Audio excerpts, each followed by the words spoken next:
ಎಲ್ರಿಗೂ ನಮಸ್ಕಾರ. Welcome back my YouTube channel. ಸ್ನೇಹಿತರೆ, ಎಲ್ಲರೂ ಹೇಗಿದ್ದೀರಾ? ನಾನು ಚೆನ್ನಾಗಿದ್ದೀನಿ. ನಾನು ರೇಖಾ. ಇವತ್ತಿನ ವಿಡಿಯೋದಲ್ಲಿ ಫಸ್ಟ್ ನಾನು ಬೀಟ್ರೂಟು ಮತ್ತು ದಾಳಿಂಬೆ ಹಣ್ಣನ್ನು ಹಾಕ್ಕೊಂಡು ಜ್ಯೂಸನ್ನ ಮಾಡಿಕೊಂಡೆ. ಬೆಳಗ್ಗೆ ಜ್ಯೂಸ್ ಇದು.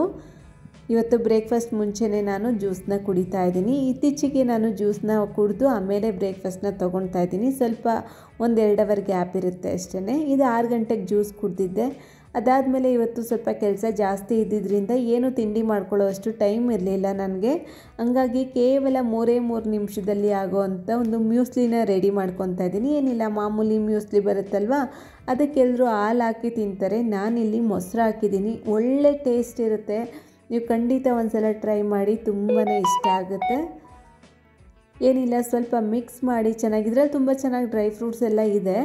ಆದರೆ ನಾನು ಸ್ವಲ್ಪ ಹಾಕ್ತೀನಿ. ನನಗೆ ಇವತ್ತೇನು ನೆನೆ ಹಾಕಿರಲಿಲ್ಲ, ಹಂಗಾಗಿ ನಾನು ಇನ್ನೂ ಸ್ವಲ್ಪ ಸೇರಿಸ್ಕೊತೀನಿ ಇದ್ರ ಜೊತೆ ಡ್ರೈ ಫ್ರೂಟ್ಸ್ನ. ನಮಗೆ ಪ್ರೋಟೀನ್ಗೆ ಹೇಳ್ತಿರ್ತಾರೆ ಡಾಕ್ಟ್ರು ಕೂಡ, ಸ್ವಲ್ಪ ಡ್ರೈ ಫ್ರೂಟ್ಸ್ ಎಲ್ಲ ಚೆನ್ನಾಗಿ ತಗೊಳ್ಳಿ ಅಂತ. ಹಂಗಾಗಿ ನಾನು ತೊಗೊತೀನಿ. ಇದು ಡ್ರೈ ಫ್ರೂಟ್ಸ್ನ ಕಟ್ ಮಾಡ್ಕೋಬೇಕು. ಬಾದಾಮಿ ತೊಗೊತೀನಿ ನಾನು ಇದರಲ್ಲಿ. ಈಗ ಚೆನ್ನಾಗಿ ಒಂದು 2 ನಿಮಿಷ ಹಂಗೆ ಬಿಟ್ಟಿದ್ದೆ, ಯಾಕೆಂದರೆ ನಾನು ಇಲ್ಲಿ ಸ್ವಲ್ಪ ಹಣ್ಣೆಲ್ಲ ಕಟ್ ಮಾಡ್ಕೋಬೇಕಾಗಿತ್ತು. ತೊಳೆದು ಹಣ್ಣೆಲ್ಲ ಸೈಡಲ್ಲಿ ಇಟ್ಕೊಂಡಿದ್ದೀನಿ. ಇದು ಚೆನ್ನಾಗಿ ನೋಡಿ ಮಿಕ್ಸ್ ಮಾಡಿಕೊಂಡ್ರೆ ಸಾಕು. ಈಗ ಇದಕ್ಕೆ ನಾನು ಬಾಳೆಹಣ್ಣು ಕೂಡ ಕಟ್ ಮಾಡ್ಕೊತಾ ಇದ್ದೀನಿ. 1 ಬಾಳೆಹಣ್ಣು ತೊಗೊಂಡಿದ್ದೀನಿ. ಬ್ರೇಕ್ಫಾಸ್ಟಲ್ಲಿ ನಾನು ಪಪ್ಪಾಯ, ಇಲ್ಲಾಂದರೆ ದಾಳಿಂಬೆ, ಕಿವಿ ಮತ್ತು ಬಾಳೆಹಣ್ಣು ಇಷ್ಟು ಹಣ್ಣುಗಳು ಇದ್ದೇ ಇರುತ್ತೆ. ಅಂದರೆ ಇಷ್ಟರಲ್ಲಿ ಯಾವುದಾದ್ರೂ ಒಂದು ಹಣ್ಣು ಇದ್ದೇ ಇರುತ್ತೆ. 1 ಕಪ್ ಆಗೋಷ್ಟು ಮ್ಯೂಸ್ಲಿನ ತೊಗೊಂಡಿದ್ದೆ. ಒಂದು ಅರ್ಧ ಕಪ್ ಆಗೋಷ್ಟು ಮೊಸರಲ್ಲಿ ನೆನೆ ಹಾಕಿದ್ದೆ. ತುಂಬಾ ಚೆನ್ನಾಗಿರುತ್ತೆ ಈ ಒಂದು ಬ್ರೇಕ್ಫಾಸ್ಟು. ಟ್ರೈ ಮಾಡಿ ಒಂದು ಸಲ. ಇದಕ್ಕೆ ನಾನು ಸ್ವಲ್ಪ ದ್ರಾಕ್ಷಿ, ಸ್ವಲ್ಪ ಬಾದಾಮಿನ ಕಟ್ ಮಾಡಿ ಹಾಕ್ಕೊಂಡಿದ್ದೀನಿ. ಜೊತೆಗೆ ನಾನು 1 ಮೊಟ್ಟೆನ ತೊಗೊಂಡಿದ್ದೀನಿ. ಪ್ರೋಟೀನ್ಗೆ ಹೇಳ್ತಿರ್ತಾರೆ ನಮ್ಮ ಡಾಕ್ಟ್ರು ಕೂಡ. ಮತ್ತು ಇವಾಗ ಕಮೆಂಟ್ ಕೂಡ ಬರುತ್ತೆ, ನೀವು ಪ್ರೋಟೀನ್ ತುಂಬ ಕಡಿಮೆ ತೊಗೊತೀರಾ, ಮುಂದೆ ಸ್ಕಿನ್ಗೆಲ್ಲ ಪ್ರಾಬ್ಲಮ್ ಆಗುತ್ತೆ ಅಂತ. ಇಲ್ಲ, ನಾನು ಮೊಟ್ಟೆನ ತೊಗೊತೀನಿ.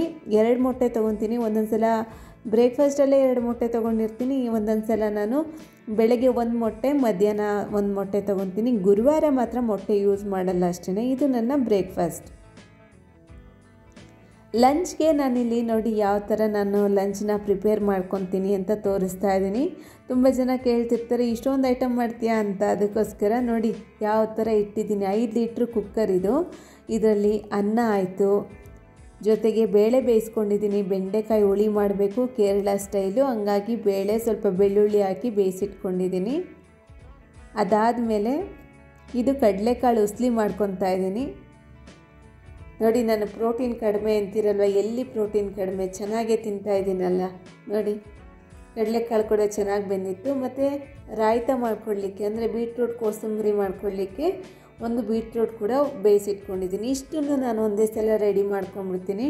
ಅಗಲಗ್ಲ ನನಗೆ ಇವೆಲ್ಲ ರೆಡಿ ಮಾಡ್ಕೊಳ್ಳೋಕೆ ಟೈಮ್ ಇರಲ್ಲ. ಹಂಗಾಗಿ ಯಾವಾಗ ಟೈಮ್ ಸಿಗುತ್ತೋ ನನಗೆ 1:30 ಒಳಗಡೆ ನಾನು ಇದೆಲ್ಲ ರೆಡಿ ಮಾಡ್ಕೊಂಬಿಡ್ತೀನಿ, ನನಗೆ ಮಧ್ಯಾಹ್ನ ಬೇಕಾಗಿರೋವಂಥ ಆಹಾರ ಎಲ್ಲ. ಇಲ್ಲಿ ಕೇರಳ ಸ್ಟೈಲ್ ಬೆಂಡೆಕಾಯಿ ಹುಳಿನ ಮಾಡಿದ್ದೆ.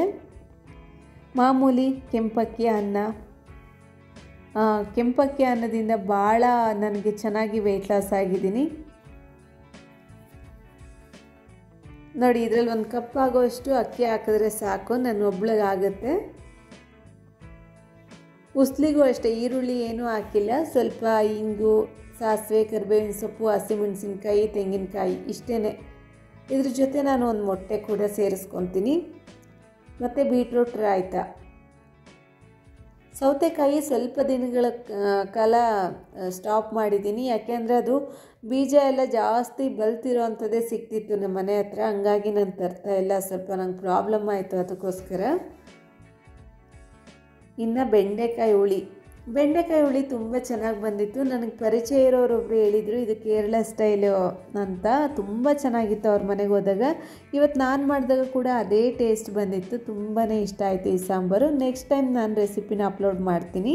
ಆದರೆ ಈರುಳ್ಳಿ ಇದಕ್ಕೆ ಜಾಸ್ತಿ ಹಾಕಿದ್ದೀನಿ ನಾನು. ಇದು ನನ್ನ ಲಂಚ್ ಟೈಮ್. ಮತ್ತು ರಾತ್ರಿ ಡಿನ್ನರ್ಗೆ ನಾನು ಸಂಜೆ ಟೀ ಟೈಮಲ್ಲಿ ನಾನು ಹೊರಗಡೆ ಹೋಗಿದ್ದೆ ಫ್ರೆಂಡ್ ಮನೆಗೆ, ಬ್ಲೌಸ್ ಕೊಟ್ಬಿಟ್ಟು ಬರೋಣ ಅಂತ. ಅಲ್ಲೇ ಕಾಫಿ ಕುಡಿದಿದ್ದೆ. ಹಂಗಾಗಿ ನಾನು ಟೀ ಕಾಫಿ ಇವತ್ತೇನೋ ಇಲ್ಲಿ ಮನೇಲಿ ತೊಗೊಂಡಿಲ್ಲ ಅಷ್ಟೇ. ರಾತ್ರಿ ಡಿನ್ನರ್ಗೆ ನಾನು ಕಡಲೆ ಬೀಜದ ಸ್ಯಾಲಡ್ ಮಾಡ್ಕೊತಾ ಇದ್ದೀನಿ. ಹಸಿ ಕಡಲೆ ಬೀಜ ಏನಿರುತ್ತೆ ಅದನ್ನು ಚೆನ್ನಾಗಿ ನೆನೆಸಿ ಬೇಯಿಸಿ ತಗೊಂಡಿರೋ ಅಂಥದ್ದು. ಈ ಸ್ಯಾಲೆಡ್ ಮಾಡಲಿಕ್ಕೆ ನಾನು ಈರುಳ್ಳಿ, ಟೊಮೆಟೊ, ಹಸಿಮೆಣಸಿನ್ಕಾಯಿ, ಕೊತ್ತಂಬರಿ ಸೊಪ್ಪು ಇಷ್ಟನ್ನು ಸಣ್ಣದಾಗಿ ಕಟ್ ಮಾಡಿ ಹಾಕ್ಕೊತಾ ಇದ್ದೀನಿ. ಬೇಕಂದರೆ ನೀವು ಇದಕ್ಕೆ ತರಕಾರಿ ಕೂಡ ಸೇರಿಸ್ಕೋಬೋದು. ಕ್ಯಾರೆಟು, ಬೀಟ್ರೋಟು ಈ ಥರ ಎಲ್ಲ ಸೇರಿಸ್ಕೋಬೋದು. ಈವನ್ ಪನ್ನೀರ್ ಕೂಡ ಸೇರಿಸ್ಕೋಬೋದು, ತುಂಬ ಚೆನ್ನಾಗಿರುತ್ತೆ. ಉಪ್ಪು ಹಾಕಿ ಬೇಯಿಸಿದ್ದೆ, ಆದರೆ ಸ್ವಲ್ಪ ಕಡಿಮೆ ಅಂತ ಅನ್ನಿಸ್ತು. ಒಂಚೂರು ಉಪ್ಪನ್ನ ಹಾಕ್ಕೊಂಡೆ. ರುಚಿಗೆ ತಕ್ಕಷ್ಟು ಉಪ್ಪು, ಸ್ವಲ್ಪ ಚಾಟ್ ಮಸಾಲ, ಸ್ವಲ್ಪ ಬ್ಲ್ಯಾಕ್ ಸಾಲ್ಟ್, ಅದಾದಮೇಲೆ ಲೆಮನ್ ಇದಿಷ್ಟನ್ನು ಹಾಕಿ, ಅದೇ ಹೇಳಿದ್ನಲ್ವ, ಇದಕ್ಕೆ ಪನ್ನೀರ್ನು ಕೂಡ ನೀವು ಫ್ರೈ ಮಾಡಿ ಕೂಡ ಹಾಕ್ಬೋದು, ಹಂಗೆ ಹಾಕ್ಕೋಬೋದು. ತುಂಬ ಚೆನ್ನಾಗಿರುತ್ತೆ. ಇದಂತೂ ಒಂದು ಹೆಲ್ತಿ ಸ್ಯಾಲೆಡ್ ಇದು ನನ್ನ ರಾತ್ರಿಯ ಡಿನ್ನರ್. ತುಂಬ ಚೆನ್ನಾಗಿತ್ತು ಈ ಸ್ಯಾಲೆಡ್ ಅಂತೂ. ಒಂದು ಸಲ ಟ್ರೈ ಮಾಡಿ. ಭಾಳ ಸಿಂಪಲ್ಲಾಗಿರುತ್ತೆ ನನ್ನ ಊಟ, ಆದರೆ ನೋಡೋದಕ್ಕೆ ಆದರೆ ತುಂಬ ಟೇಸ್ಟಿಯಾಗಿರುತ್ತೆ. ಒಂದು ಸಲ ಟ್ರೈ ಮಾಡಿ. ಇದಕ್ಕಿನ್ಯಾವುದೇ ರೀತಿ ಡ್ರೆಸ್ಸಿಂಗ್ ಮಾಡೋ ಅವಶ್ಯಕತೆ ಇಲ್ಲ. ಸೂಪರಾಗಿತ್ತು. ವಿಡಿಯೋ ಇಷ್ಟ ಆದರೆ ಲೈಕ್ ಮಾಡಿ, ಶೇರ್ ಮಾಡಿ. Thank you.